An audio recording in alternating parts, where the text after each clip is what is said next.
want to do today is to share with you 3 strategies, and these 3 strategies, if you put them into practice immediately, what you're going to get is you're going to get somebody that is you're going to be somebody who can connect, someone who can communicate, someone who's going to be able to cultivate the kind of relationships that you want and that you're going to need to communicate with if you're going to be effective. So let's begin. The thing that I'm hoping is at the end, when you look at these 3, we talk about these 3, that you take a look and you say, yes, you know what? I am actually excited to put those into practice because these are going to make me just that much more effective. There's the excitement. So let's start with the first one. The first one is to create a relationship vision.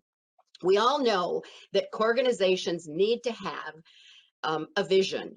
If they don't have a vision, it's hard to create a strategy because we don't know what we're heading for. We need to have all those areas of energy moving in the same direction. So we create organizational visions, we create departmental visions, we even create life visions, marriage visions. So I say, if we want to have an organization where trust runs high and tension is low, create a relationship vision. In other words, how do you see yourself interacting? So I am a journaler. So I pulled out my journal and I wrote down what I call the 3 V's: the visual, the vocal, and the verbal. Now, when I said visual, I mean, if someone were to see me interacting with my daughter, if someone were to see you interacting with someone at work, maybe it's a direct report, maybe it's your boss, maybe it is a peer, maybe it's a customer, but whoever that is, if they were to see you interacting, they couldn't hear a word you said, they couldn't hear the tone of your voice. What would they see you doing? What would your behavior look like? What do you want your silent movie to look like? And then how about the vocal? How about the vocal? Those of you that are familiar with Malcolm Gladwell know that he's a researcher who researches other people's research.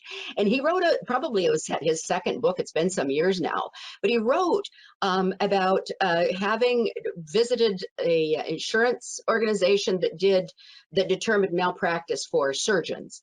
And what he discovered was that surgeons don't get sued because they make mistakes. No, they get sued because they make a mistake, but more importantly, because of how they treat rather the patient. Do they, ignore the patient? Do they not look at the patient? Do they not listen to the patient? Does the patient somehow or another feel as though they're being talked down to?